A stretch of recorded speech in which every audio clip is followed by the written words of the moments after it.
Welcome, ladies and gentlemen, to 2015's Wolfenstein: The Old Blood. My name is Camel, and in this video we're going to be taking a look at all of the Easter eggs that I could find hidden away within the game. Be sure to let me know if I've left any out, hopefully it's none. Timestamps for each Easter egg can be found in the description, along with links to my other Easter egg videos and my social media links. And just to be clear, an Easter egg is an unexpected or undocumented feature in a piece of computer software or on a DVD, included as a joke or bonus. So while Easter eggs often are references to something, by definition they do not have to be. And finally, just to save my own hide, given the amount of foreign names and words throughout this video, I do apologize if any of them have been mispronounced. I mean, I could hardly speak English, let alone German. Now, the very first Easter egg isn't even in the actual game, it's actually the main menu art with a shirtless BJ kicking a German soldier over. It might look familiar. Well, this is a direct homage to the box art of the original 1992 Wolfenstein 3D Jaguar edition box art. As we can see, the similarities are uncanny, just simply mirrored and modernized. In a similar fashion, there was the second one. You might have missed it, so let's go back. There is a frame just before the game starts in which the text "Get Psyched" flashes on the screen.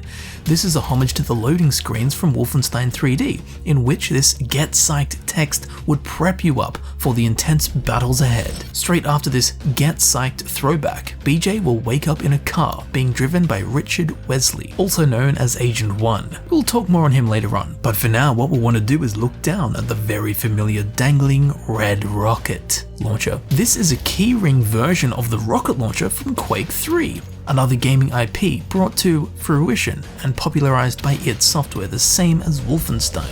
At the end of this car ride, once through the first security gate, we'll be prompted to grab our fake German passport / citizen card ID. If we pause it and look really closely, we'll see that the fake name that they went with is Helmut Franz, while a perfectly normal German name, Helmut, is also slang for a man's genitalia, specifically the tip. And while there was a German conductor called Helmut Franz, I think it's more likely that Machine Games went for the old dick gag over referencing an almost unknown conductor. Now we'll also notice that this fictional Helmut Franz is from the city of Frankfurt. This plays into our next Easter egg, which takes place as we attempt to make our way through a passport check. Rudy Jaeger, the Aryan beast, will come out and this conversation transpires.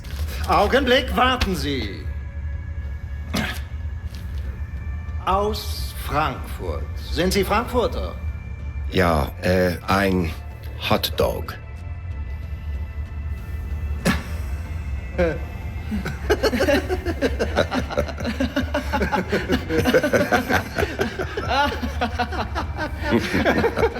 So ein komischer Kauz.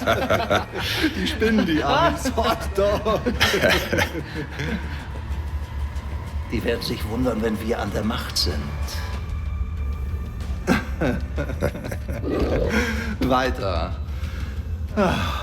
Kreta. Bei Fuß. This hot dog phrase that Blazkowicz expressed out of anxiety during the document check by Rudy Jaeger at the guard post is an old joke in regards to poor voice acting of the enemies in 1992's Wolfenstein 3D, with many people hearing guards saying hot dog instead of Achtung! I personally cannot hear any similarities, but it would appear that Machine Games had a good old and very public laugh at the ancient 1990s hot dog meme. Now just as we exit the security check, if we turn to our right, we can see a key on the bench. Grab that. Once downstairs, come out of the elevator and head to the gate on the right. We can open it with the newly acquired key.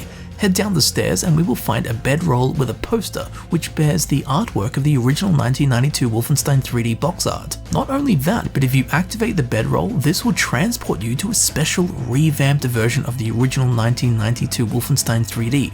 These are known as nightmare levels within Wolfenstein: The Old Blood. In this first nightmare level, there is a secret hidden level within it. Near the end of the level, through the second secret wall, where there would normally be a secret exit, it is actually a secret elevator that will transport you to a secret level. Once in here, and after wandering around the purple rooms for hours on end, eventually we'll find a key. As soon as you pick up the key, if you turn and press this wall, a secret will be revealed.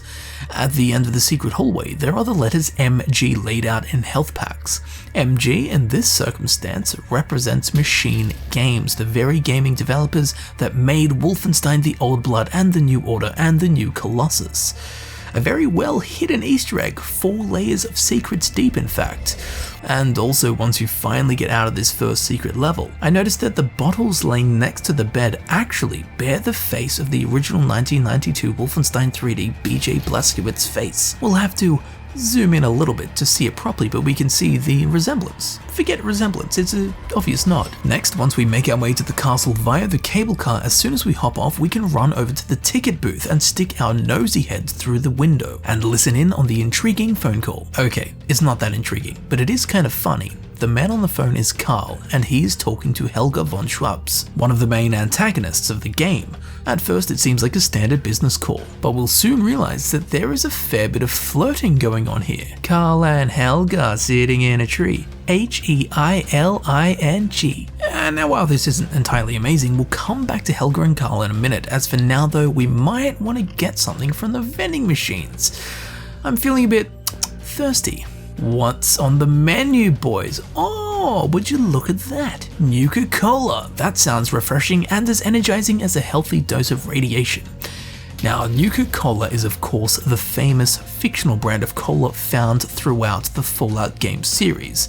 The Fallout series and the Wolfenstein series are both also published by Bethesda Softworks. Also, the Supersaft logo, which can be seen right under the Nuka Cola logo, well, if you're familiar with Fallout, it might be ringing a few bells. Of course, this little fellow also bears a striking resemblance to Vault Boy, another, if not a more iconic figure in regards to the Fallout franchise. So a pretty cool double nod. I mean, personally, I've never played Fallout, but I'm sure some of you have. Running down a similar vein and into Helga's office, while we can find many ancient artifacts, there is one here that stands out. An iron and rather Nordic looking helmet. Look familiar? This is of course the iconic Iron Helmet or Dova helmet found in the Elder Scrolls V Skyrim, famously worn by the Dragonborn in all of Skyrim's promotions and advertisements. Once again, the Wolfenstein series and the Elder Scrolls series are both published by Bethesda Softworks. And although the Iron Helmet in Skyrim has a base armor of 15, when you pick up this one, it will grant you 11 armor, which annoyed me greatly. Again, me personally, I have never played the Elder Scrolls games, but I'm sure some of you have. Now, as mentioned earlier, there are a number of ancient artifacts scattered around Helga's office, 2 of which are Egyptian trophies. Now they may be a reference to the Cursed Sands prologue campaign that only appears in the PS2 and Xbox console ports of Return to Castle Wolfenstein. And while the Return to Castle Wolfenstein timeline and the current Wolfenstein timeline aren't the same, throughout the Cursed Sands campaign, you chase a woman named Helga von Bülow around as she tries to find magical and ancient Egyptian artifacts. So 2 Helgas doing the exact same thing in 2 different timelines? That's why I think these Egyptian artifacts are likely a cheeky nod to that Cursed Sands campaign. Now building off of these Egyptian artifacts, there are other artifacts from different cultures, some of which are just interesting like the Easter Island head, but others may have more clever ties to the Nazis. For example, this Grecian or Roman style pillar, if you look closely, it actually has barnacles on it, meaning it's been under the sea. Now when you think of underwater ancient structures with a Mediterranean style to the architecture, we generally think of Atlantis. Now in real life, Nazi mystics believed that the Aryan race originally came from Atlantis, and there were actually exploration parties actively seeking the lost city. So for this appropriately styled column to be here with barnacles on it, could this mean that the Nazis in the Wolfenstein universe actually found Atlantis? An interesting thought. And if you like that, well check this out. Upstairs in Helga's office we can find the Paracas skulls from Peru. These exist in real life and are quite notable for their elongation of the skull. The cause of this elongation is debated, but they are often used as evidence for aliens on Earth, or alien-human interbreeding. I mean, think about it, if you had to design the skull of an alien, it'd probably look like this. That's why I think, rather like the Atlantean column, these skulls give us a little nod to let us know that the Nazis in Wolfenstein are searching for and have possibly found aliens. And I must say, Wolfenstein: The New Colossus may have traces of extraterrestrials. So keep an eye out for that, but more importantly, keep your tinfoil hat on. So this lady we keep speaking of, Helga, well, this is her lovely mug. Helga von Schabbs appears to be a nod to both Helga von Bülow and Dr. Schabbs, characters from the older Wolfenstein timelines. Looking at her face, it seems that her physical form was inspired by a true, real-life SS concentration camp guard, namely Irma Grese, the hyena of Auschwitz, the beautiful beast, the bitch of Belsen. She was sentenced to death for crimes against humanity. Executed at the age of 22, Irma was the youngest woman to die judicially under British law in the 20th century. Quite a woman for Helga to be based upon. Irma was also allegedly promiscuously active with other SS soldiers. She was also known to force herself upon prisoners, and she was even a bed buddy of old Josef Mengele. Now, why is this important? Well, if we remember, Helga was flirting on the phone to Karl earlier, which could be a nod to her nymphomanic tendencies. Building off Helga's flirting with Karl, if we come over to this bookcase in Helga's office, there's a blue book that we can inspect. And, well, you'll see. Hello. You found something? Carl. What? Nothing. This is literally the 1946 equivalent of send me nudes. I mean, forget Netflix and chill, let's have our Nazi and chill. Helga, you minx you. Now moving well on into the game. Next up we have a classic that can be found on the second mission, the Grammar Nazi. Also, ich legte im Bett neben diesem Mädchen und... Lag. Was? Du hast im Bett gelegen, nicht gelegt. Legen, liegen, wo ist der Unterschied? Du legst Eier. Du liegst im Bett. Ich nehme an, du bist kein Vogel, oder? Willst du jetzt die Geschichte hören oder nicht? Die Sprache richtig zu können ist wichtig. Warum hackst du ständig auf jedermanns Grammatik rum? Weil ich an die Erhaltung der Reinheit unserer wunderschönen Sprache glaube. Damit wir nicht der Barbarei verfallen. Na, dann erzähle ich die Geschichte eben nicht. Ich sag dir nur, wenn wir... Ach, halt die Klappe. It's pretty self-explanatory, and for anyone who has avoided modern culture, a grammar Nazi is someone who uses and enforces proper grammar at all times, hence the double entendre in this situation. On Mission 3, as we approach Rudy Jaeger's room, we'll hear this. Ob es ja auch irgendwelche guten Bücher gibt? Ich sollte wirklich mal wieder was lesen. Dieses Buch steht auf dem Kopf. Vielleicht ist das auch Absicht. Oh. Once we move this guy out of the way, we will indeed see that there is a book and it is indeed upside down. We can actually interact with it and flip it the right way up. And I mean, sure, it opens a secret passage, but if we look at the book, we'll see that it is actually a copy of Shakespeare's Hamlet. This is amazing and all, but if we turn around on the table behind us, there is a skull which we can interact with. Alas, poor Yorick. Oops.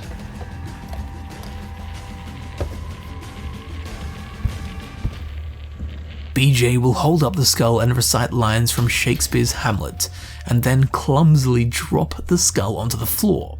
Now this might actually be a nod to the fact that Yorick, the man whom the skull belongs to, was a court jester, so in an appropriately jesterly fashion, BJ drops the skull onto the ground like a fool would. Also in Jaeger's room there is a dog bed for Greta, his favourite hound. You've probably already spotted the Cacodemon dog toy in the bed.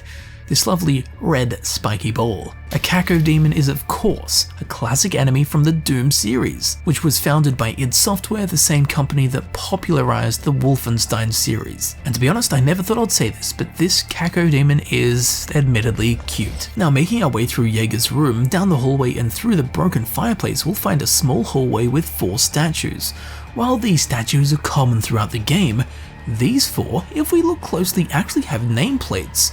These names reference various people who can be found within the credits of Wolfenstein: The Old Blood. Harold S is Harold Simon from ZeniMax Europe. Heiko K is Heiko Kaspers, who was a German sanitization tester. Detlef R is Detlef Richter, who was a German sanitized tester. And Chris H is Chris Height from the thanks list. A lovely and punctual way to be immortalized within the game. There is a similar yet less punctual fashion, but we'll go through that in the final Easter egg. Now in Rudy Jaeger's torture chamber, we can find some schematics on the wall that depict a Vitruvian man, which is a famous work done by Leonardo da Vinci. Also in here, we'll talk about the character who was driving the car at the start of the video, Richard Wesley. He is a nod to Webley/Wesley, an agent from the older Wolfenstein game timelines, who died a captive in Castle Wolfenstein. Does this Wesley suffer the same fate? Well, play the game and find out. In here there is also a chalkboard, and if you look ever so closely, you will notice the word Sweden written out and spelled in the Swedish way, with the SCHW. Because there is little connection between the Wolfenstein Nazis and Sweden, other than the gaming studio that made Wolfenstein the Old Blood being a Swedish studio, we can only assume that Machine Games is giving a nod to their home country, because otherwise Sweden has no relevance being on this chalkboard. Now next up, in the cable car connection tower down on the bottom floor, we'll spot a rather familiar looking poster. Now I must give thanks to my Twitter followers for figuring this one out. Be sure to join them so you can help with the next Easter egg video. Anyway, here we can see a poster with a turtle and some text that translates to something like Shunker the Turtle says duck and cover, a message from the Department of Biochemistry. This is a direct homage to the 1951 civil defense social guidance film called Duck and Cover, which is often popularly mischaracterized as propaganda. This film featured a character named Bert the Turtle. Obviously this Shunker the Turtle is Wolfenstein's version of Bert, and he's doing the same thing, spreading public safety information that has a strange flavor of propaganda. Next up, back in the passport hot dog room, we can find this movie poster, and while I did give this one to Twitter to figure out, ultimately it was my very own mother that cracked it, so shout out to her. I will also use this picture of the very same poster from the concept art because it boasts much higher resolution and brightness. Anywho, this poster says the gifts of our homeland, along with a bunch of fictional names and so on. Now it is also worth noting that Wolfenstein the Old Blood is set in 1946, yet at the bottom of the poster, the date 1960 is clearly labelled, implying that this film, The Gifts of Our Homeland, is actually set in 1960. This is a reference to the 1994 movie titled Fatherland. It too was set in the 1960s and hosts a plot in which the Nazis won World War II. During the film, valuables stolen from the killed or imprisoned Jews are referred to as gifts, so this fictional title is likely a reference to that aspect of the film. Ironically, the fictional plot of Fatherland is the actual plot of Wolfenstein the New Order. The Nazis won. So this movie is actually a foreshadowing. Next up we have a bunch of characters. Firstly, when we enter the village, we'll be met by one charming young lass named Annette Krauss. Now she is a reference to Anne Frank, a Jewish girl who famously hid herself away from the Nazis and kept a now world-famous diary of the events that transpired. Annette here is modelled off of Anne Frank in both physical form and name. If you go upstairs, you can even find that Annette has been keeping a diary. Ain't that cute? But does Annette survive the Nazi occupation? Play the game and find out. Next we have a man named Ludwig Kessler. He is a nod to Kessler from Return to Castle Wolfenstein. Both Kesslers play the same role and are met with and interacted with in a similar fashion. Finally, for the characters we have Rudy Jaeger, the man who laughed at the hot dog joke earlier on in the video. His physique and more nostalgically his mecha suit are a direct throwback to Hans Graus from Wolfenstein 3D.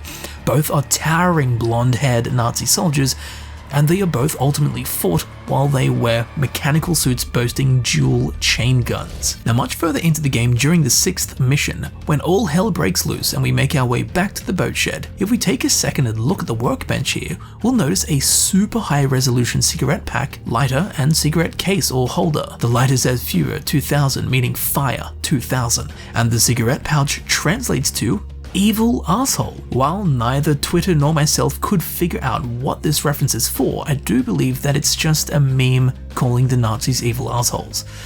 Quite simply, the item belonging to the Nazis is labelled evil asshole instead of something more endearing. Likely just Machine Games having a giggle along with the evil emoji face. Cause you know, emojis weren't really a thing during 1946. Now a few seconds after we grab the shotgun from the boat, this will happen.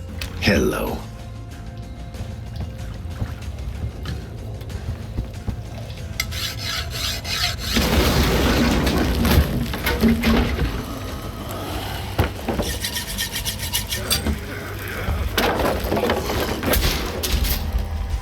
This is actually a reference to the 1987 film Evil Dead 2, one of the best films ever by the way, in which all undead hell breaks loose, and the movie's protagonist, Ash, while standing in a room boasting incredible similarities to the shed BJ is standing in, will saw the end of his shotgun off.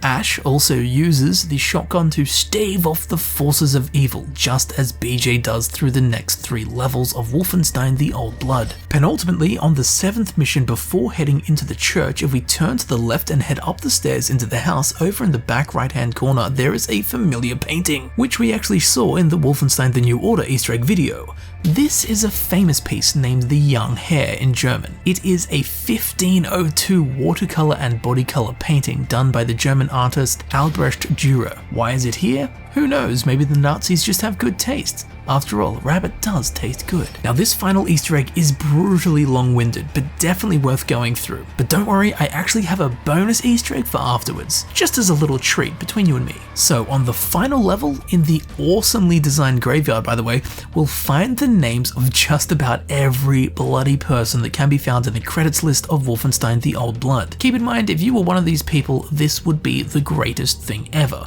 For us, well, let's see how fast we can do this. Frederick Z is Frederick Czar, a gameplay programmer. Tommy TB and Katria B are Tommy Tordsjon Bjork, senior narrative designer, and while she isn't on the credits list, I assume Katria B is his wife. Oscar G is Oscar Gothberg, who was an intern. Matthias W is Matthias Wenlund, who was a sound designer. Magnus L is Magnus Larsson, who was a senior artist. Ollie R is Ollie Rosenquist, senior gameplay programmer. Carl S is Carl Sturck, senior environment artist. Christian G is Christian Grorit, senior technical level designer. Johnny H is Jonathan Heckley, creative lead. Diedrich B is Diedrich Breitholst, acting quality assurance lead. Frida A is Frida Axelsson, who is an animator. Lars J is Lars Johansson, head of production. Sandra S is Sandra Spore, senior animator. Emil G is Emil Gustafsson, senior technical level designer. Frederick L is Frederick Ljungdahl, senior gameplay designer. Nicholas R is Nicholas Raynor, audio director. Now Dan and Oana could either be Daniel Eriksson or Daniel Johnson, whichever one has a wife named Oana, I would imagine. Given it doesn't mention their last name, it's impossible to pin down which Dan it is. Theo S is Theo Savidis, senior gameplay designer. Marcus H is Marcus Hammerstedt,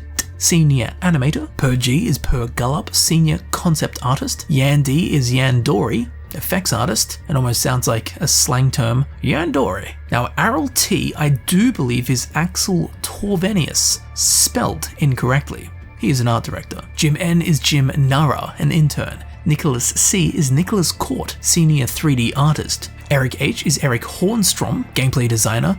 Backman is Anders Backman, senior AI programmer. JF Gustafsson is Jerk Gustafsson, managing director and executive producer. He's essentially the Todd Howard of machine games. Tor F is Tor Frick, art director. Pierre W is Pierre Wilbo, quality assurance tester. Carl Joanne D is Carl Joanne Dimming, sound and VO designer. Frederick S is Frederick Sturtman, senior environment artist. Jacques S is Jacques Sols, additional game designer. Ivan N is Ivan Nestorov, who was an intern. Carrion H is Carrion Hagstrom, environment artist. Matthias D is Matthias Devoltaire, 3D artist. John J is John Jennings, senior producer. K Kind is Christopher Kind, gameplay designer. Arcade B is Arcade Berg, senior game designer.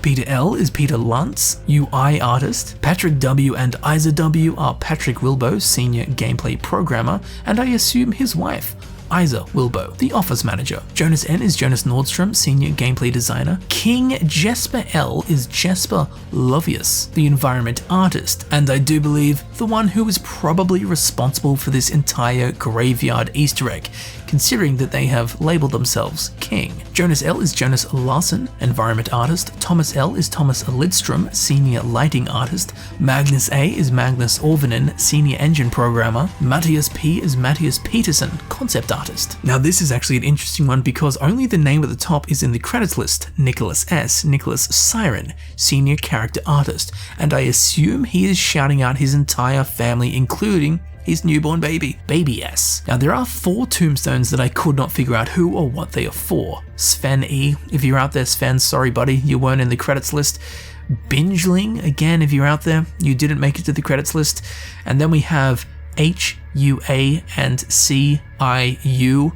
No idea what those are for. Then finally in the tent there is a family tree of King Otto. Each of the names on the family tree can be found in the credits list. I'm not going to go through them, or they'll have to add a whole bunch of new names to the graveyard, including mine and most of yours after our mass sacrifice after having to go through more credits. So, post ultimately, if that's a word that I totally just made up, we have the bonus Easter egg.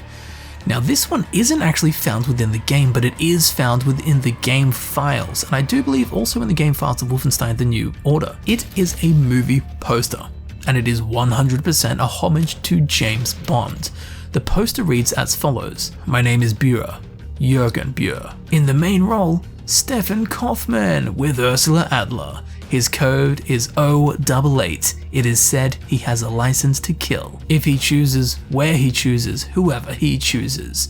Secret Agent 088, Jürgen Buer against Dr. No." From this, we can figure out that it is more directly a reference to the 1962 James Bond film Dr. No.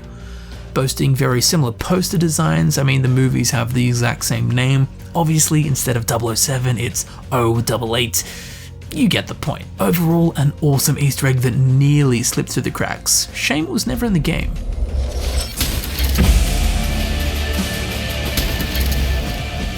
And there we have it, ladies and gents. If you did enjoy this video, please do me a kindness and leave a like. Be sure to share it with your friends. Leave a comment with your favorite Easter eggs in this video, and be sure to let me know if I left any out. And also, state any games that you would like me to make Easter egg videos for. And of course, if you enjoyed this video and you want to see more videos similar to this one, please subscribe.